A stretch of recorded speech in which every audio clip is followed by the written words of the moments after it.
Hey guys, tonight we begin with something very relatable.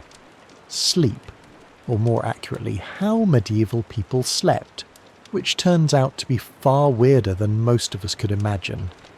So before you get comfortable, take a moment to like the video and subscribe, but only if you genuinely enjoy what I do here, and let me know in the comments where you're tuning in from and what time it is for you.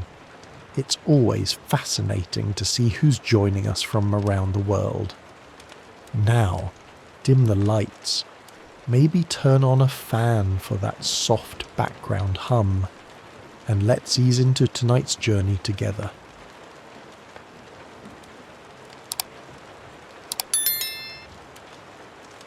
Before electricity, TikTok and sleep hygiene influences, medieval people approached nighttime with a schedule that would baffle the modern melatonin enthusiast. It was called segmented sleep, a natural two-part sleep cycle, split neatly in half like a stale medieval biscuit. The routine was simple. After sundown, most people turned in early, drifting off into what was known as first sleep. Then, after about 4 hours, they'd wake up deliberately and spend the next hour or two doing what can only be described as medieval midnight multitasking. This wasn't considered insomnia, it was just how sleep worked. The watch period between the two sleeps was seen as practical, useful, and occasionally alarmingly social. People used this time to pray, read religious texts, tend fires, or check their livestock because nothing ruins your RAM cycle, like wondering if your goat is still in the yard. And yes, this was also considered the ideal time for intimacy. Medieval physicians and marriage manuals noted that the body was well rested and calm of mind during this period, which sounds like a polite way of saying too tired to argue. So, if you ever thought you were romantic for waking up early to make your partner coffee, just know your ancestors were setting the bar very differently. The second sleep would follow this interlude, lasting until sunrise. Everyone from monks to farmers participated in this nightly rhythm. Even literary figures like Chaucer casually mentioned it, which means that yes, even in medieval literature, people were writing about not sleeping properly. Oddly enough, modern science has suggested that segmented sleep might actually be more natural for humans. The two sleep cycles align with how our circadian rhythms work in the absence of artificial light. So, the next time you find yourself wide awake at 2 a.m, don't panic. Just whisper, "Ah, yes, the watch has begun." And go tend a symbolic fireplace. It wasn't until the industrial era with factories, gas lamps, and the growing fear of unproductivity that humans began to enforce the idea of 8 uninterrupted hours, as though sleep were a timed sport. In the medieval world, waking up in the middle of the night wasn't failure. It was the schedule, and everyone was on it whether they liked it or not. Let's talk about beds, or rather the medieval approximation of them. In today's world we obsess over thread counts, memory foam, cooling gels, and whether a mattress is cloud-like. In medieval Europe, a bed was often just a pile of stuff that used to be alive, now flattened under the weight of poor sleep and unspoken regrets. The typical peasant bed consisted of a straw mattress known as a pallet. This was literally straw or hay stuffed into a sack of rough fabric if they had the luxury of a sack. If not, it was just straw on the floor, possibly damp, possibly already claimed by a cat. These pallets were not comfortable, but they were better than nothing, which was the alternative. Straw was cheap, plentiful, and good at insulating against the cold. It was also great at harbouring insects, lice, and the occasional field mouse, which made sleeping and exercise cautious and still. If it itched, you ignored it. If it bit, You just shifted slightly and hoped for the best. If a family had a bit more money, or at least a functional back, they might elevate the straw mattress onto a wooden frame. This didn't change the sleep experience dramatically, but it did reduce the chances of waking up with beetles in your ear slightly. Linens were a rare treat. Most people slept in the clothes they wore all day. Pyjamas weren't really a thing, and neither was personal space. Whole families, children, parents, maybe a grandparent, all slept together in the same space, sometimes on the same straw pile. If you got too warm, you could always roll into your cousin's elbow. Nobles, of course, had proper beds. Large wooden frames, feather mattresses, embroidered sheets, and canopies to keep out the drafts and hopefully the lice. These beds were so valuable, they were passed down in wills. You didn't inherit land, you inherited Aunt Matilda's suspiciously lumpy feather bed. Still, for most medieval folks, a bed wasn't a place of comfort. It was a place to not freeze, to avoid the chickens, and maybe, just maybe, to dream of being rich enough to one day sleep on something that didn't squawk or rustle. When we hear nightcap today, we think of a cosy little drink, maybe something with whiskey, a warm fire, and a questionable decision. But in the Middle Ages, a nightcap wasn't a beverage. It was a hat. A real, tangible, often ridiculous-looking piece of fabric designed to keep your head from freezing off while you slept.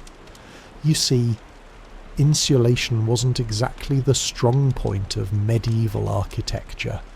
Stone walls, drafty thatched roofs, and windows made of thin animal horn or oiled parchment didn't do much against the cold, and central heating that was called a dog, so to keep their heads warm at night, especially since body heat escapes fastest through the scalp. Medieval people adopted the humble nightcap. These hats came in all shapes and sizes, but the most iconic version was long and pointed, like something you'd expect on a wizard who moonlights as a chimney sweep. They were usually made from wool, linen, or whatever scrap of warmth could be spared without angering the family goat. For men, it was a practical accessory. For women, it sometimes doubled as a coif or head wrap, which also served the dual purpose of maintaining modesty and covering hair that hadn't seen soap since last Lent. But beyond warmth, nightcaps had social weight too. In some regions, married women were expected to cover their heads at all times. Yes, even while asleep. And the cap itself could be embroidered or dyed to reflect a family's wealth or status. Because nothing says success like going to bed with a mini flag on your skull. In more urban settings, the nightcap even became a symbol of being off duty. If you opened your door wearing one, it was a polite medieval way of saying, "I'm not dressed for conversation, and yes, this hat does mean go away." Of course, nightcaps were often paired with nightshirts, which were essentially long, loose tunics. Picture Ebenezer Scrooge, minus the haunted moral lesson. Sleepwear wasn't sexy, but it was practical, itchy, and occasionally flammable. Today, the idea of sleeping next to a stranger is generally limited to red-eye flights, overly ambitious camping trips, or the occasional bizarre Airbnb mix-up. But in medieval Europe, this was completely normal and not at all optional. Let's say you're a travelling merchant, a pilgrim, or just someone whose mule gave up halfway to Norwich. You find an inn, a rare luxury in itself, and ask for a place to sleep. What you get is not a room or a bed or even a particularly clean floor. What you get is a spot in a bed that's already occupied. Medieval inns operated more like human bunkhouses than modern hotels. Privacy was not expected. If the bed had space, you were sharing it, usually with complete strangers who might snore, talk in their sleep, or have a suspicious number of boils. This was not considered rude. It was just efficient use of resources. Beds could host 2, 3, or even 4 travellers, depending on size and social tolerance. In larger cities, you might end up in a dormitory-like hall with rows of beds and absolutely zero personal space. Snoring contests were unjudged. Elbow territory was fiercely contested. Sometimes men and women were separated, but not always. Some institutions tried to assign beds by profession, blacksmiths with blacksmiths, clergy with clergy, and thieves with other thieves, allegedly. But often it was first come, first sprawled. And while this might sound like a nightmare to modern germaphobes, back then it was an upgrade from sleeping outdoors with the wolves, the rain, and the occasional peasant uprising. Worried about theft, many travellers slept with their purse tied to their belt or hidden under their clothes. Others slept on top of their bundles, turning luggage into both pillow and alarm system. If someone moved your bag, it usually meant you were about to wake up poorer. The rich, of course, did not suffer this fate. Nobles travelled with entourages and camped in relative comfort, or demanded their own rooms if an innkeeper valued their roof. In the medieval world, going to bed wasn't just about pulling up a blanket and drifting off. It was a spiritual operation, a nightly gamble where the stakes were your eternal soul. People didn't just sleep, they prepared to potentially die. Hence the popularity of bedtime prayers. Forget lavender spray or calming podcasts. Medieval sleepers wound down with confessions, psalms, and soul-cleansing spiritual clauses, just in case they died somewhere between good night and dawn. The idea was simple. You could die at any moment from illness, fire, demons, or, most dangerously, being over 30 in the year 1247.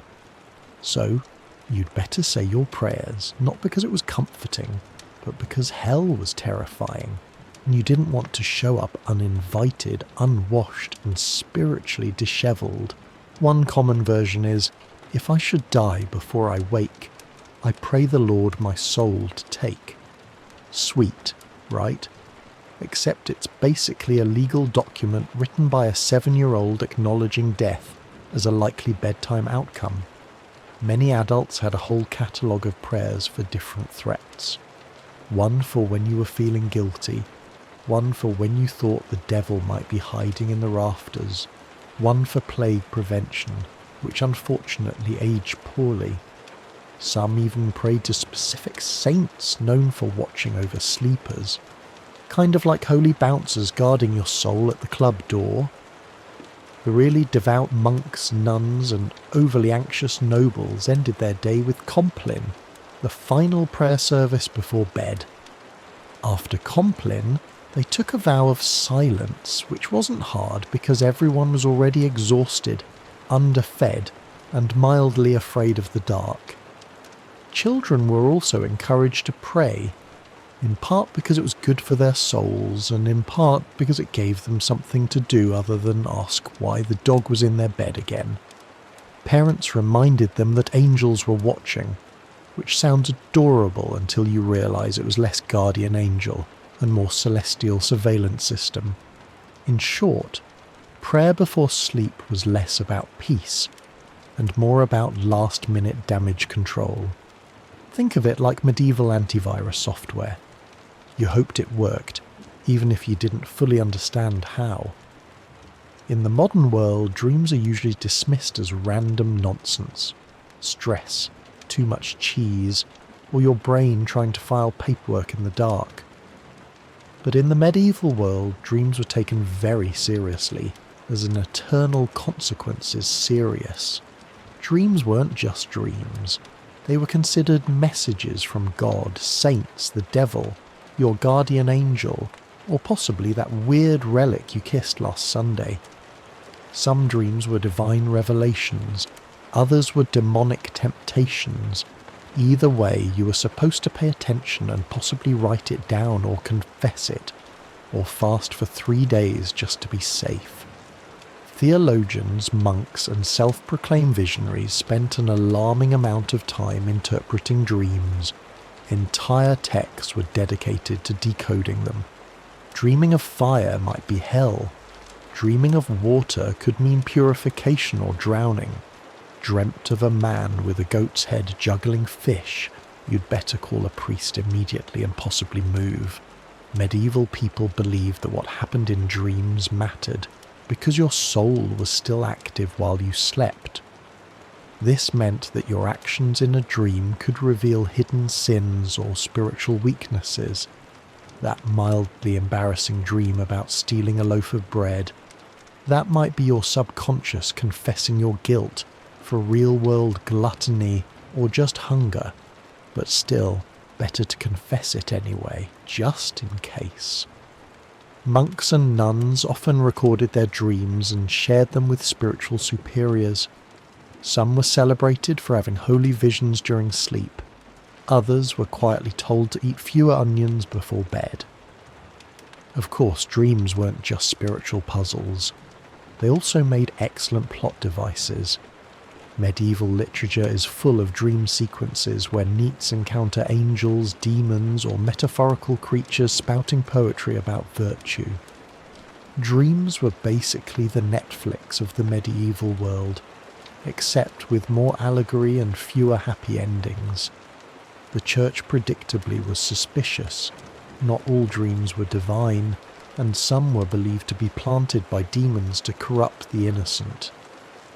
If you dreamt of something unwholesome, it could mean your soul was under attack, or that you just slept too close to the fireplace fumes again. In modern times, some people let their pets sleep in the bed. It's a cosy, if occasionally smelly arrangement. In the Middle Ages, however, sharing a bed with an animal wasn't a quirky personal choice. It was a heating strategy. Let's start with the basics. Medieval homes weren't exactly built for comfort. Stone walls, no insulation, and drafts so aggressive they probably had names. Central heating was called the family pig. In peasant homes, it wasn't unusual for humans and livestock to sleep in the same room, sometimes the same bed, and very often the same pile of straw. Chickens wandered freely. Dogs curled up at your feet. Pigs snorted softly beside the hearth, and if you were lucky, none of them bit you during the night. This wasn't about affection, though medieval people certainly appreciated their animals.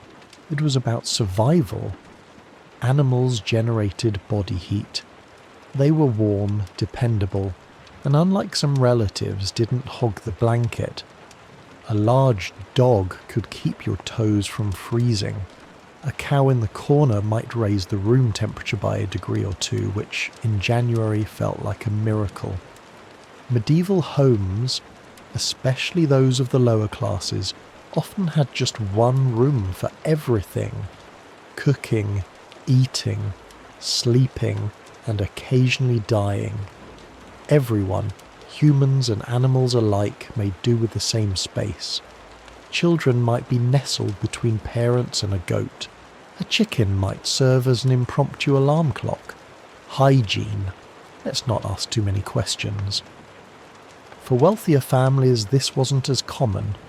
Nobles didn't usually sleep next to livestock, though they might still have lapdogs in bed. Not for heat, but for fashion and flea redistribution. Some castles even had separate sleeping areas for favourite animals, because nothing says power like a dog with its own room and title. There were drawbacks, of course. Animals can be loud, they can wander. And they are not, historically speaking, known for respecting personal space, but medieval people adapted.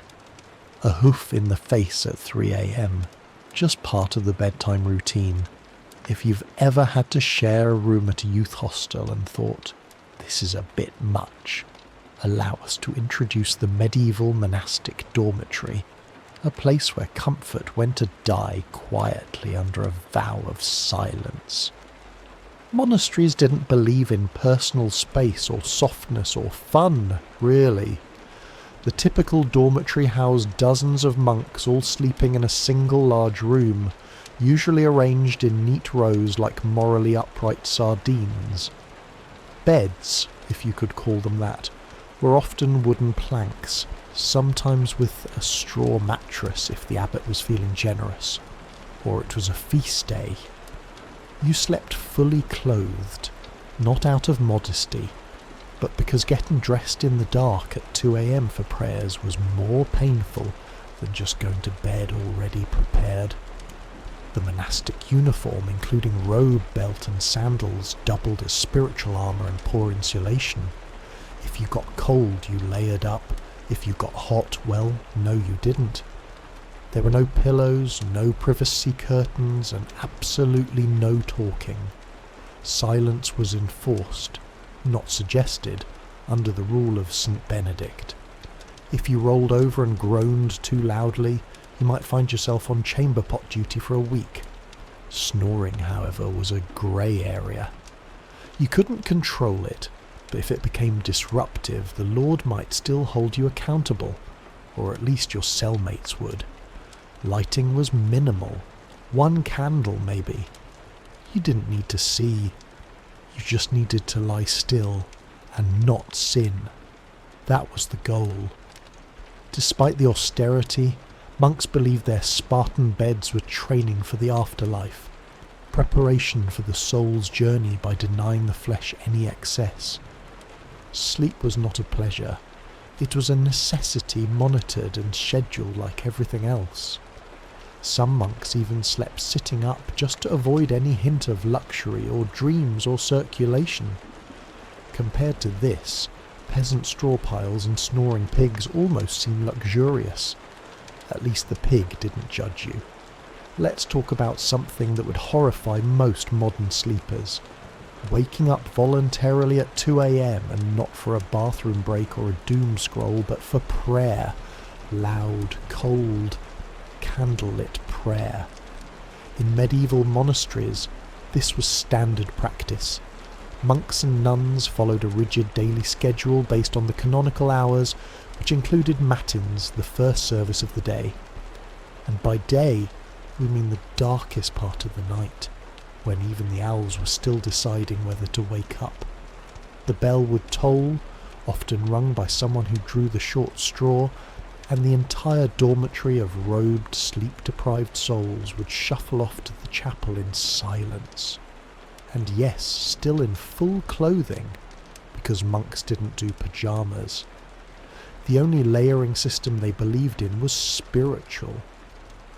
Inside the chapel, by flickering candlelight and under the echo of stone vaults, they would chant psalms, recite scriptures, and try their best not to fall asleep on their feet. Which, incidentally, was a real issue. There are records of monks being punished for dozing mid-prayer, usually with extra chores or more prayers. You fell asleep in matins. Congratulations, you now get to lead the next one. Matins could last an hour or more. Some particularly enthusiastic orders stretched it to 2. Imagine trying to stay spiritually engaged while your stomach reminds you that dinner was a bowl of lentils and a moral lesson, and your body is actively shutting down. After the service, monks would either return to bed for their second sleep or, in stricter orders, move straight into study or manual labour, because nothing says holy discipline like threshing wheat on 4 hours of fragmented rest. Why so early? The idea was to sacrifice comfort and dedicate the first and quietest part of the night to God, uninterrupted by the temptations of daylight warmth or REM cycles. It was a powerful symbol of devotion, or at least it was once you got over the numb feet, the candle smoke, and Brother Ambrose's off-key chanting. In the modern world, sleeping alone is often framed as a luxury, a sign of independence, peace, or just an ability to control the blanket. In the medieval world, though, sleeping alone was considered suspicious, impractical, or just downright unsafe. Let's start with the basics. Warmth. Beds, as we've established, weren't exactly toasty. Stone walls and open chimneys didn't do much to trap heat, and central heating was still several plagues away. So, people shared beds for body heat, not out of intimacy, but out of basic thermal desperation. Children slept with siblings, parents, and sometimes the neighbour's kid if they were visiting. It was like a sleepover, but nobody asked if you wanted to be there. But beyond warmth, there was a spiritual reason for sleeping in groups. Many people believed the night was when the devil worked overtime. Alone in the dark, your soul might be vulnerable to temptation, or worse, possession. Having others nearby created a kind of moral buffer zone. If something went wrong, at least someone would witness it or catch the demon first. For children, being alone at night was practically unthinkable, not just for comfort, but because ghosts, fairies, and wandering spirits were all part of the nightly landscape. Tales warned against solitary sleep as a gateway to mischief and spiritual peril. And unlike today's bedtime stories, these tales didn't end in hugs. They ended in disappearances. Even married couples often shared their beds with children, servants, or random guests. Privacy was not a concept so much as a modern myth. In fact, the idea of two people sleeping alone in a giant bed was so foreign that it would have been considered either wasteful or deeply, deeply suspicious. In religious contexts, even monks often slept communally, and if someone was assigned to sleep alone, it was often for disciplinary reasons. Yes, in some cases, being alone in bed was literally a punishment. Medieval logic: solitary sleep grants opportunity for sin. Group sleep, public accountability. Next time you're curled up in your own bed with your own blanket in a room that doesn't smell like goat, enjoy the silence. In medieval times, you'd probably have 2 kids, a sheepdog, and a cousin in there with you, all of them snoring. If you've ever accidentally fallen asleep sitting up in a lecture, a carriage, or a dentist's waiting room, you probably woke up with a crick in your neck and a deep sense of regret.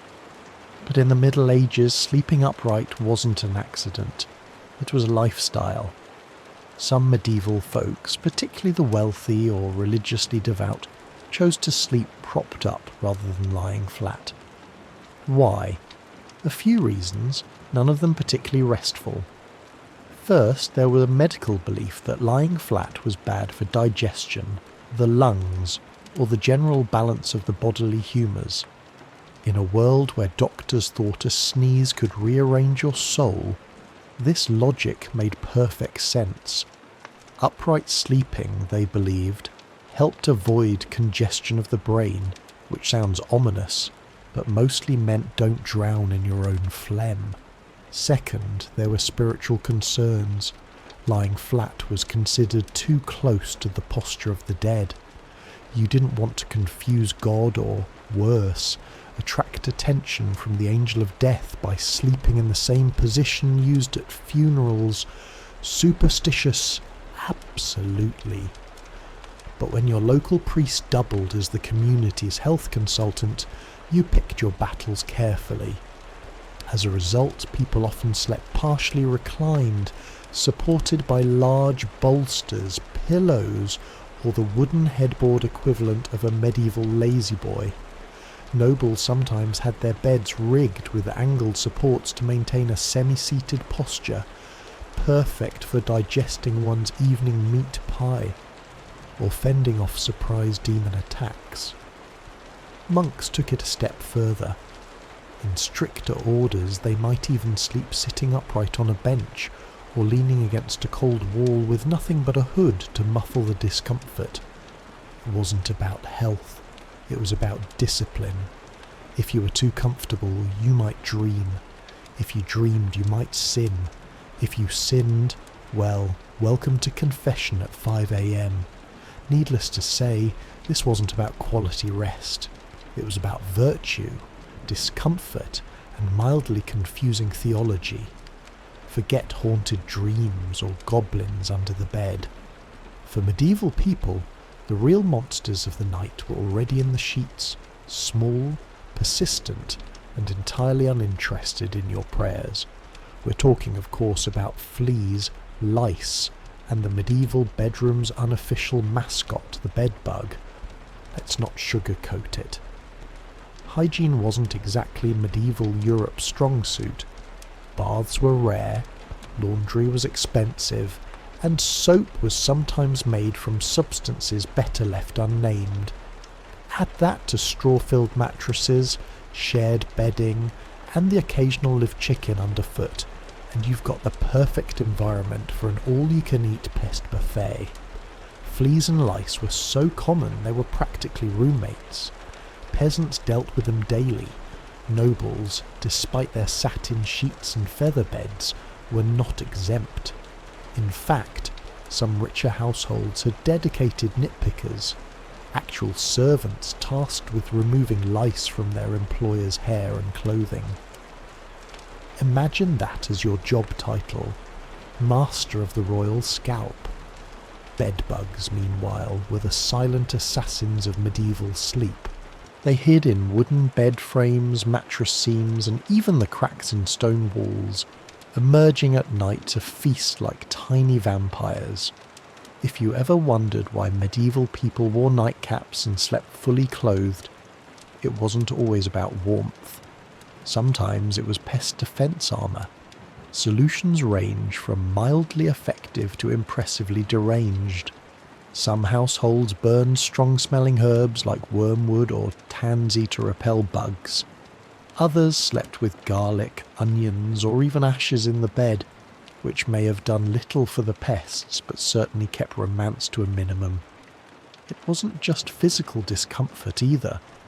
Fleas were often seen as symbols of sin or moral impurity, biting reminders of the fall of man and poor bedding choices.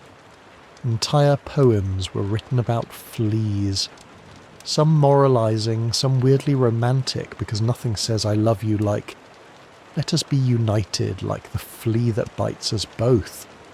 So, while modern sleep is interrupted by buzzing phones and streetlights, medieval sleep was more likely disturbed by scratching, twitching, and the subtle feeling that something was crawling on your shin. Because it was.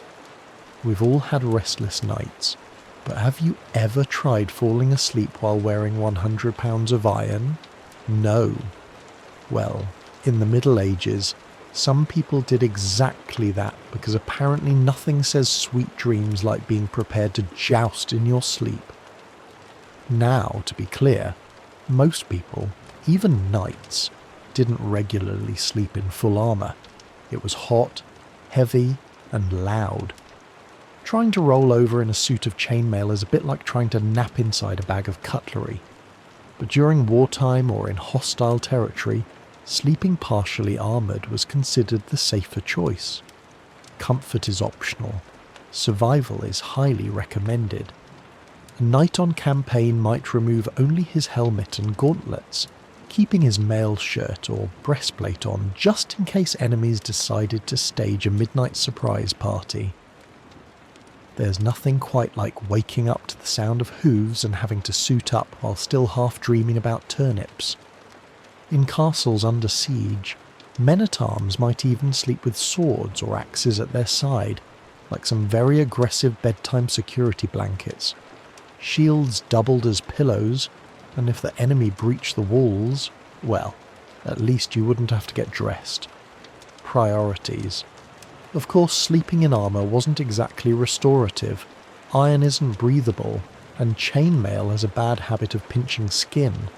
Add cold stone floors, minimal bedding, and the ambient sounds of snoring comrades and crackling torches, and you've got a sleep environment that ranks somewhere below an airport terminal on the comfort scale.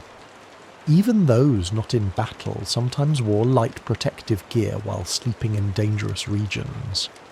Travelling merchants or guards on watch duty might nap in gambas, thick quilted jackets that offered a bit of protection and slightly more padding than the moral support of prayer alone. And lest we forget, armour wasn't exactly subtle. If you rolled over the wrong way, you might clank so loudly that everyone else woke up and assumed the apocalypse had arrived again.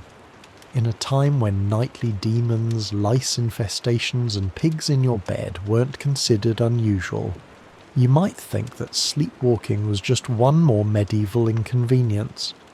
But oh no, it was much more dramatic than that. In the Middle Ages, if you started wandering around in your sleep, people didn't chalk it up to stress or exhaustion. They assumed you were possessed, bewitched, or had unfinished business with the Holy Roman Empire. Sleepwalking, or noctambulation, if you wanted to impress the local monk, was poorly understood and often feared. The idea that someone could rise from their straw pallet, shuffle across the room and stare blankly at a wall was less harmless parasomnia and more the devil's rehearsal dinner.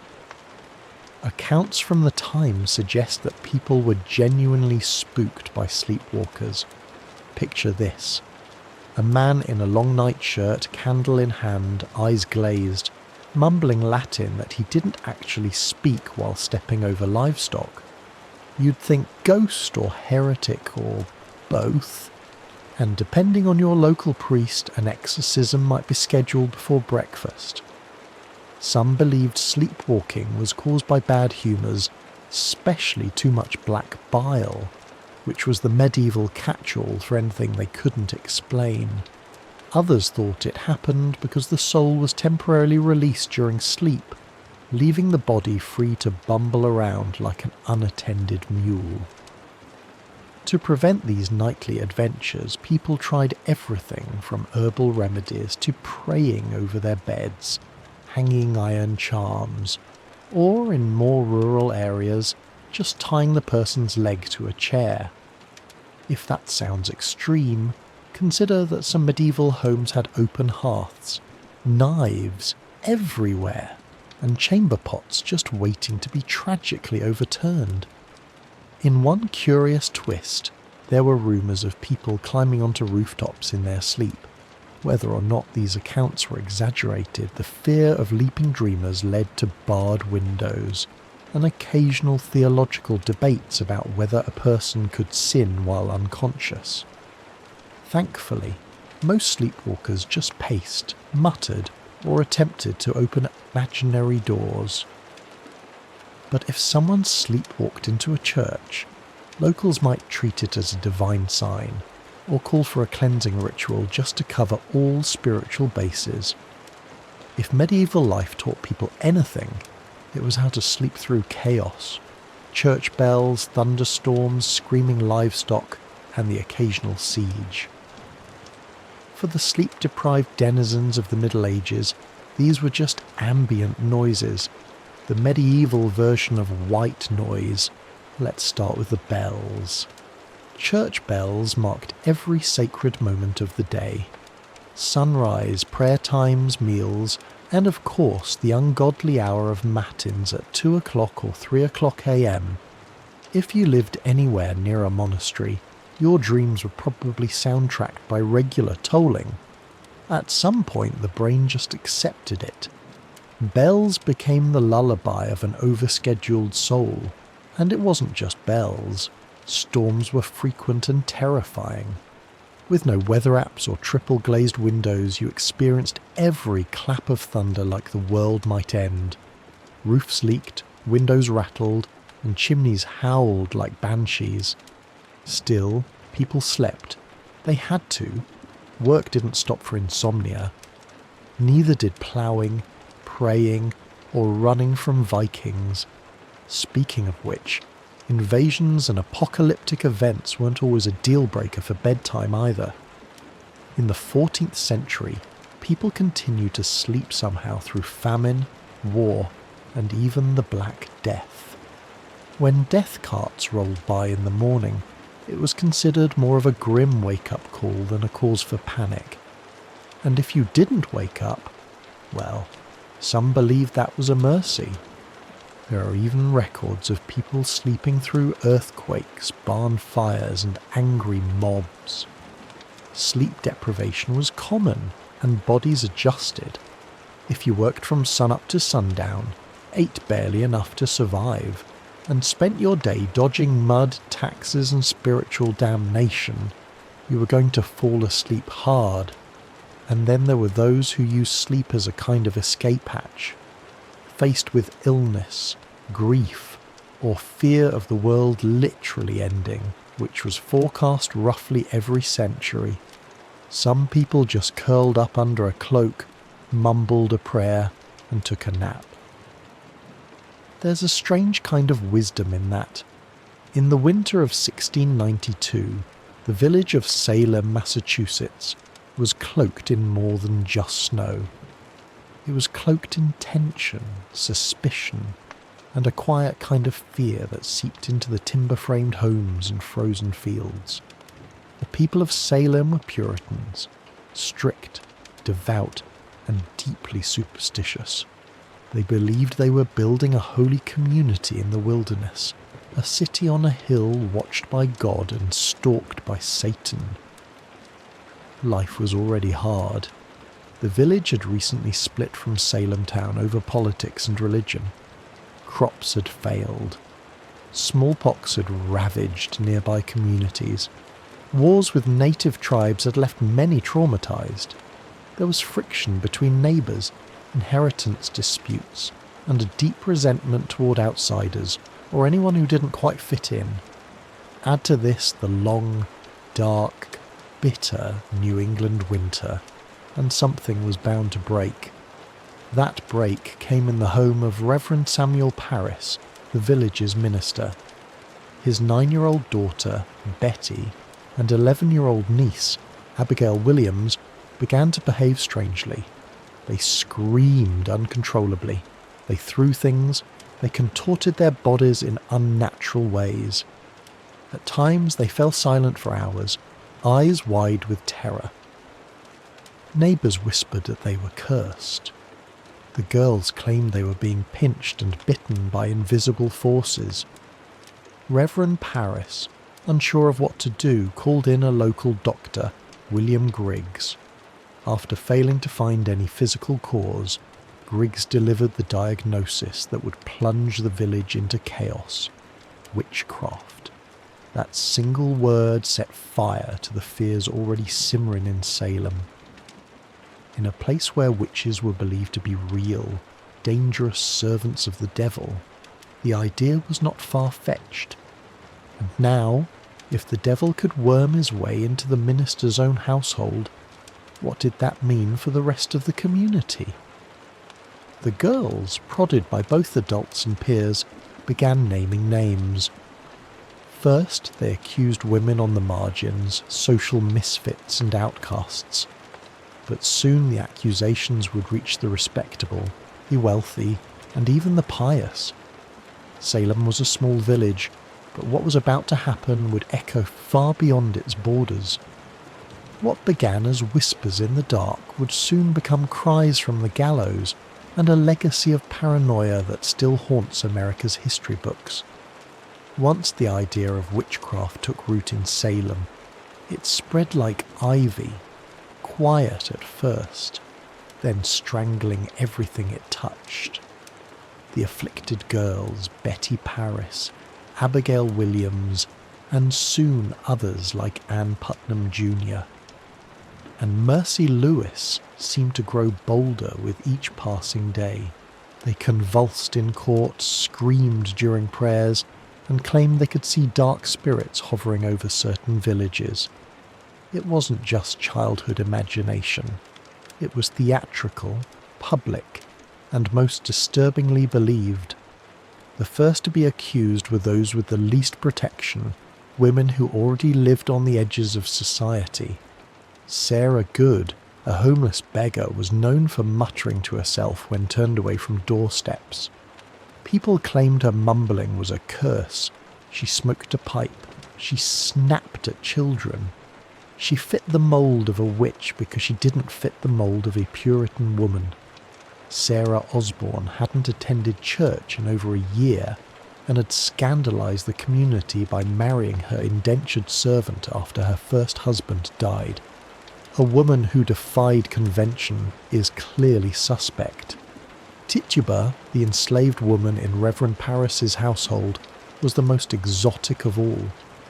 Originating from Barbados, her storytelling, accent and folklore frightened the villagers. Under pressure, possibly even physical beatings, Tituba confessed to witchcraft. But instead of clearing the air, her confession blew it wide open. She told a story of a tall man in black, a figure associated with the devil, who asked her to sign a book. She said she saw strange animals, yellow birds, red cats, and even spectral dogs. But most damning of all, she claimed there were other witches in Salem. That was all the court needed to hear. Once Tituba opened the door, others rushed through it. New names were added weekly. Neighbours turned on neighbours. Old grudges were disguised as righteous accusations. Property disputes turned into spectral assaults. If someone's cow died suddenly, it must have been witchcraft. If a baby cried during a prayer, surely that was the devil's doing. The fear became so infectious that not even the innocent dared to speak out. To defend an accused witch was to invite suspicion upon yourself. Silence was safety, and so the web of accusations widened, trapping the village in its sticky, unseen threads. Logic was fading. Hysteria was now in control. As accusations mounted and the village reached a fever pitch, the colonial government stepped in. Governor William Phipps, recently appointed and eager to maintain order, established a special court to deal with the chaos. It was called the Court of Oya and Terminina, from the French meaning to hear and determine, but what it really became was a factory for fear-driven justice. The court convened in Salem town in June of 1692, and it was no ordinary tribunal. Its rules were warped by panic. Instead of requiring hard evidence or reliable witnesses, it allowed something far more dangerous: spectral evidence. Spectral evidence was testimony that a spirit or spectre of the accused had afflicted the victim. In other words, if a person claimed to have seen your ghost-like form in a dream choking them, that was admissible in court. Never mind that the accused could be asleep at church or miles away. It was their spirit doing the devil's work. You couldn't cross-examine a dream, and worse, you couldn't disprove it. Children were now treated as star witnesses. Their seizures, screams and gasps in court became more theatrical by the day. One girl, Mary Walcott, would fall into fits the moment a suspected witch entered the room. If a prisoner looked at her, she shrieked. If they didn't look at her, she shrieked louder. The performances were mesmerizing, and the judges, including the influential Judge Samuel Sewall and Chief Justice William Stoughton, accepted it all.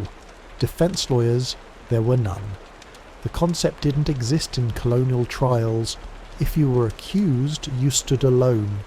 If you denied the charges, the afflicted girls writhed in agony. If you confessed, you might be spared death, but only if you named others. The system rewarded lies and punished silence. Worse still, the trials became public spectacles. People travelled from nearby towns to witness them. The accused were paraded into court in shackles, often bewildered, often poor, and almost always powerless, and yet not everyone believed. Some townsfolk whispered that the girls were faking. Others questioned why only certain types of people were being accused but few spoke openly.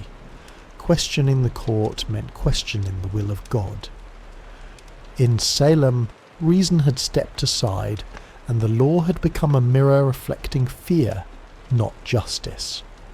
On June 10th, 1692, the gallows in Salem claimed its first victim, Bridget Bishop. She was not new to scandal. Her reputation made her an easy target. She wore bright red clothing, ran a tavern, and had been accused of witchcraft years earlier. During her trial, neighbours testified that her spirit pinched them in the night, that their babies died after she passed by, and that she kept enchanted dolls. She denied everything. Still, the court found her guilty. She was led to Gallows Hill, a barren, wind-swept patch of earth just outside Salem. No prayer, no mercy,